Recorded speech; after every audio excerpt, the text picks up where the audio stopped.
Here, suspended between the earth and the vast expanse of the sky, a city unfolds. It is Boston, a place of human endeavor, cradled by the gentle curve of the coastline. From this vantage point, the sounds of the metropolis fade into a soft, distant hum.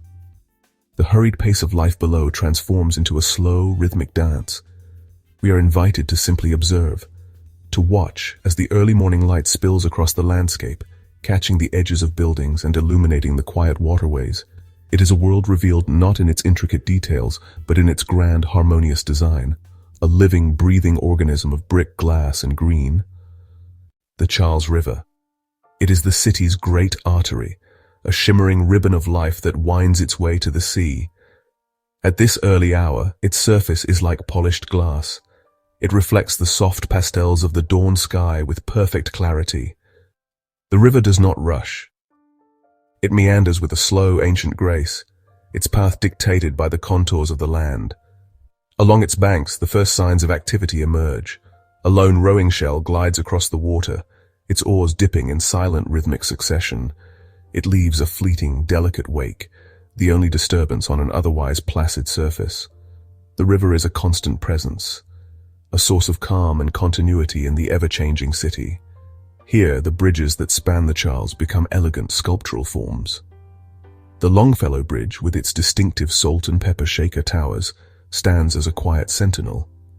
It connects two distinct parts of the city, yet from above, it is a unifying thread. The Zakim Bunker Hill Memorial Bridge arches gracefully into the sky, its cables like the strings of a giant, silent harp. These structures, so functional and solid from the ground, appear delicate and almost weightless from our aerial perch. They are testaments to human engineering, yet they seem to bow in reverence to the natural power of the river they cross. They are part of the landscape, not an imposition upon it. The river's edge is a soft boundary between the urban and the natural. Lush green esplanades follow its curves, offering a space for quiet contemplation. From this height, we can see the walking paths and the carefully tended trees. They form a protective buffer, a green embrace for the waterway. The water itself seems to hold the light, a liquid mirror that captures the changing colors of the morning. It is a place of serene beauty, a vital and calming influence on the bustling metropolis that has grown up alongside it. The river gives the city its shape, its character, and a profound sense of place. As the sun climbs higher, the river's surface begins to sparkle. It catches the light in a million tiny points, a dazzling and yet gentle spectacle. The water is a source of life, not just for the flora and fauna that depend on it, but for the human spirit as well. It offers a visual escape, a place where the eye can rest. It reminds us of the natural world's enduring presence, even in the heart of a great city. The Charles River is more than just a body of water. It is Boston's soul, flowing steadily and peacefully through the center of it all, a timeless and reassuring sight. Stretching out from the city's core is a remarkable chain of green. This is the Emerald Necklace, a series of interconnected parks and waterways designed over a century ago. From the air, its purpose and beauty become strikingly clear. It is the city's lung, a vast expanse of nature woven directly into the urban fabric. We can trace its path from the grand lawns of Franklin Park to the meandering waters of the muddy river. Each park is a unique gem, yet together they form a continuous, flowing ribbon of life. The deep greens of the trees and the sparkling blue of the ponds offer a powerful contrast to the surrounding cityscape. This network of parks provides a vital sanctuary. It is a place for both wildlife and people to find respite. We can see the dense canopies of old-growth trees, their branches reaching out to create shaded havens. Below them, open meadows provide spaces for light and air. The ponds and lagoons scattered throughout the system act as mirrors, reflecting the sky and the surrounding foliage. From this height, the Emerald Necklace appears as a masterful work of landscape art. It is a testament to the foresight of those who understood that a city needs nature to truly thrive. It is a gift of green space, preserved for all time. The system flows with a natural logic. It follows the land's gentle slopes and ancient watercourses. The Arnold Arboretum, a living museum of trees, appears as a dense, textured carpet of countless shades of green. Further along, Jamaica Pond glimmers like a sapphire set within the landscape. Each element connects to the next, creating a seamless journey through a curated yet wild environment. It is an extraordinary achievement, a deliberate and successful effort to ensure that nature would always have a home within the city's expanding boundaries. It is a promise kept for generations. Observing the emerald necklace from above, one grasps its true scale and importance. It is not merely a collection of individual parks, but a single, cohesive ecosystem. It breathes life into the city, cleaning the air and softening the hard edges of urban life. It is a place of profound peace and beauty, a constant and reassuring presence. The gentle curves of its paths and waterways stand in stark contrast to the rigid grid of the city streets. It is a reminder of the flowing organic patterns of the natural world, carefully protected and cherished in the very heart of the metropolis. In the very center of the city lies a special rectangle of green. This is Boston Common, America's oldest public park. From our aerial view, it is a simple open space, a place of quiet gathering. Its well-trodden paths create geometric patterns across the lawns. The trees, some centuries old, stand as silent witnesses to the history that has unfolded beneath them. The Common is not ornate. Its beauty lies in its simplicity and its steadfast purpose. It is a space for everyone, a democratic patch of earth where the city can pause and breathe.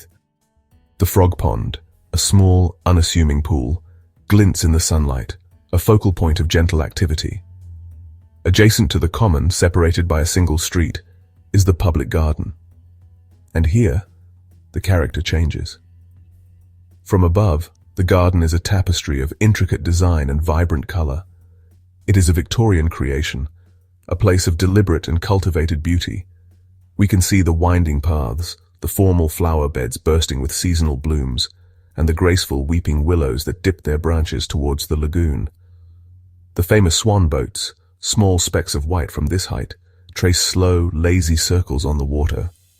It is a world in miniature, a perfect and contained piece of artistry. Together, these two parks form the anchor of the city's public life. The Common is robust and functional, a space for festivals, protests, and quiet relaxation. The public garden is ornamental and serene, a place for strolling and quiet admiration. From the sky, their contrasting styles are beautifully apparent. One is a canvas of open green, the other a detailed painting. Yet they complement each other perfectly. They provide a dual sanctuary, offering different kinds of peace, side by side. They are the cherished heart of Boston, a testament to the city's enduring commitment to public space and natural beauty. As we look down, we see the life they hold. Tiny figures move along the pathways, some walking with purpose, others lingering on benches. The parks are an oasis, a refuge from the stone and steel that surrounds them. They are a reminder that even in the most densely populated areas, there must be room for nature, for quiet, and for simple pleasures. The Common and the public garden are more than just parks. They are a declaration of values, a living, breathing part of Boston's identity, beautifully and clearly visible from our peaceful perch in the sky. Now our gaze shifts to the monuments of the modern age, the Boston skyline. It is a collection of towers, a forest of glass and steel that rises from the historic city. From this height, these structures lose their imposing scale and become part of a larger composition. The sunlight plays across their surfaces, creating a dazzling display of reflected light. Each building has its own character. The sleek blue glass of the John Hancock Tower acts as a vast mirror, capturing the clouds and the sky. Nearby, the Prudential Tower stands as a sturdy, solid landmark, a familiar and reassuring presence on the horizon. The skyline tells a story of growth and ambition. It is a vertical city, reaching upwards, striving for the light. The newer buildings, with their sharp angles and innovative designs, stand alongside the more traditional forms of an earlier era. From the air, we can appreciate the architectural dialogue taking place. It is a conversation between the past and the present. The arrangement of the towers appears almost organic, like a mountain range sculpted by time. They cluster together in the financial district, creating a dense peak, and then spread out, allowing space for the sky to filter through. Here, in the quiet of the upper air, the skyline is not a symbol of noise and commerce. It is a silent, sculptural form. We can appreciate the clean lines, the bold shapes, and the way the collection of buildings creates a unique and recognizable silhouette. It is the city's modern signature, written against the sky. The shadows cast by the towers stretch across the smaller buildings below, creating a moving sundial that marks the passage of the day.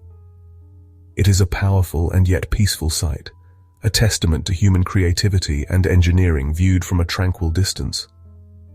This collection of structures represents the city's economic heart. It is the engine room of commerce and innovation. Yet, from our serene vantage point, all of that frantic energy is suspended. We see only the form, the light, and the pattern. The skyline becomes an object of abstract beauty, a carefully arranged collection of geometric shapes that catch the sun and command the horizon. It is a reminder that even the most functional parts of our world can possess a profound and silent beauty when seen from a different perspective. It is the city's powerful, modern face, presented with a surprising and gentle grace. Below us, woven through the fabric of the modern city, lies a faint red line. This is the Freedom Trail. It's a path that connects 16 of the nation's most significant historic sites. From the ground, it's a journey taken step by step. But from the air, it becomes a unifying thread, tying the past to the present. We can trace its winding route from the green expanse of Boston Common to the Charlestown Navy Yard. It's a physical link to the events that shaped a nation. The red brick line on the pavement is a constant reminder of the history that lies just beneath the surface of the bustling metropolis. From this height, the historic sites themselves take on a new context. The old State House, with its distinctive golden lion and unicorn, appears small and venerable, surrounded by the towering glass structures of the financial district. It's like an island of history in a sea of modernity. Faneuil Hall and the adjacent Quincy Market, with their distinctive rooftops, form a historic hub of commerce and debate. We can see the flow of people moving through the marketplace, a tradition that's continued for centuries. The trail is not a museum piece, it's a living, breathing part of the city's daily life.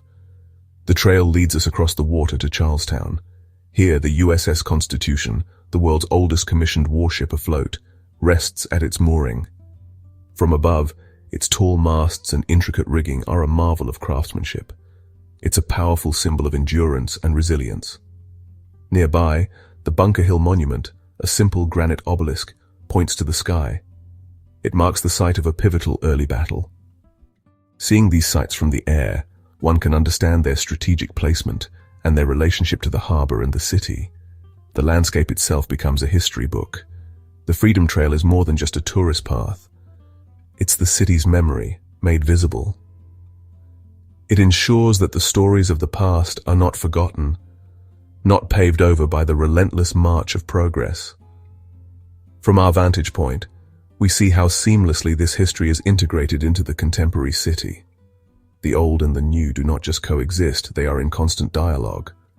The faint red line is a quiet but persistent voice, speaking of revolution, of liberty, and of the enduring ideals upon which the city and the nation were founded. We drift over a neighborhood of remarkable character. This is Beacon Hill. From the sky, it's a dense tapestry of red brick and dark slate roofs. The streets are narrow and winding, following the contours of the hill itself. They're a world away from the rigid grid of the modern city. Gas lamps, visible even in the day, line the cobbled lanes. It's a neighborhood preserved in time. The rooftops are punctuated by hundreds of chimneys, standing in neat rows like soldiers on parade. Hidden from the street, but visible from above, are small, jewel-like gardens and private courtyards, pockets of green tucked away amidst the brick. The crowning glory of the hill is the Massachusetts State House. Its magnificent golden dome shines brilliantly in the sun, a beacon for the entire city. It's a landmark of governance and history, and from this height, its grandeur is undeniable. The dome is a focal point, the heart from which the charming, narrow streets radiate. The architecture of Beacon Hill speaks of a different era, an era of human scale, of craftsmanship, and of quiet elegance. It's a residential sanctuary, a peaceful and orderly enclave nestled in the city's core. Adjacent to Beacon Hill lies the neighborhood of Back Bay. And here the pattern changes once again. The organic winding lanes give way to a perfectly ordered grid. This land was reclaimed from the water in the 19th century, and its design reflects the precision and confidence of that era. The streets are wide, straight, and lined with magnificent Victorian brownstone homes. From the air, we can see the uniform rows of bow-fronted houses, their repeating shapes creating a calming, rhythmic pattern. A wide green mall runs down the center of Commonwealth Avenue, a grand and elegant parkway. These two neighborhoods, Beacon Hill and Back Bay, tell a story of Boston's evolution. One is a colonial village that grew organically over time. The other is a masterpiece of Victorian urban planning. From our peaceful position in the sky, we can appreciate the distinct beauty of each, the intricate, cozy charm of the hill and the stately, ordered grace of the bay. Together, they form a remarkable residential core, a place where history is not just preserved, but lived in. A beautiful and intricate part of the city's grand design, our journey now takes us towards the open water. The city is defined by its relationship with the sea. Boston Harbor is a vast, protective embrace, its waters sheltering the city from the full force of the Atlantic. From this height, the harbor is a sprawling expanse of deep blue, dotted with islands and crisscrossed by the wakes of ferries and sailboats. The bustling activity of the port, with its massive container ships and cranes, is visible along the shoreline, but out here a sense of peace prevails. The water is a great calming presence, stretching to the horizon. The Boston Harbor Islands emerge from the water like sleeping green giants. There are 34 of them in total, each with its own unique character and history. Some are home to historic forts, their star-shaped ramparts still clearly visible from the air. Others are wild sanctuaries, covered in lush vegetation and providing a haven for seabirds. George Island, with the imposing Fort Warren, stands as a silent guard at the harbor's entrance. Spectacle Island, once a city landfill, has been transformed into a beautiful public park. Its grassy hills are testament to nature's resilience. The islands form a natural breakwater, creating a sheltered space for the city. They're a vital part of the region's ecosystem and its history. Lighthouses stand on the outermost points, their solitary towers keeping a watchful eye on the shipping channels. Boston Light, the oldest lighthouse station in the country, has been guiding sailors home for centuries. From our aerial perspective, we can see how these islands form a scattered, protective archipelago, a necklace of land set in the shimmering sea. They're a world apart from the city, yet inextricably linked to it. The harbor is a place of connection. It connects Boston to the rest of the world. It's a gateway for trade, for travel, and for ideas. But it's also a place of natural beauty and recreation. We see the white triangles of sails catching the wind, moving gracefully across the blue expanse. The harbor is both a workplace and a playground, a source of commerce and a source of solace. As we gaze out over the endless water, we are reminded of the city's origins as a port, and of the enduring power and majesty of the ocean that lies at its doorstep. As our journey draws to a close, we begin a gentle descent. The city rises up to meet us, its features becoming more distinct, more intimate. The grand, sweeping views give way to a closer appreciation of the details. We see the patterns on the rooftops, the colors of the trees in the parks, the intricate network of streets. The city, which appeared as a single, cohesive organism from a great height, now reveals its wonderful complexity. Yet the sense of peace remains. The rhythm of life below seems steady and unhurried. The day is unfolding with a quiet and gentle grace. The light has changed. The soft glow of dawn has given way to the clear, bright light of mid-morning. The shadows have shortened, and the colors of the city are now at their most vibrant. The deep red of the brick, the bright green of the parks, and the sparkling blue of the water. It's a rich and beautiful palette. We drift once more over the Charles River, its surface now alive with the movement of sailboats and kayaks. The city is awake, but it's not chaotic. From this perspective, it remains a place of profound order and beauty. Our final view is one of harmony. We see how the old and the new, the natural and the man-made, all fit together to create a unique and captivating whole. The historic lanes of Beacon Hill, the modern towers of the skyline, The verdant parks and the winding river, each element has its place. Each contributes to the city's singular character. It is a landscape that invites quiet reflection, a place that reveals its secrets slowly, rewarding the patient observer with moments of unexpected beauty and a deep sense of tranquility. Here, then, is Boston, a city seen from above, a place of history, of innovation, and of enduring natural beauty. Suspended for a moment in the quiet air, we've been privileged to see it not as a collection of streets and buildings, but as a living, breathing entity, a place of surprising calm and gentle rhythms. As we return to the ground, we carry this perspective with us, a memory of the city at rest, of its grand design, and of the profound peace that can be found in simply looking and truly seeing.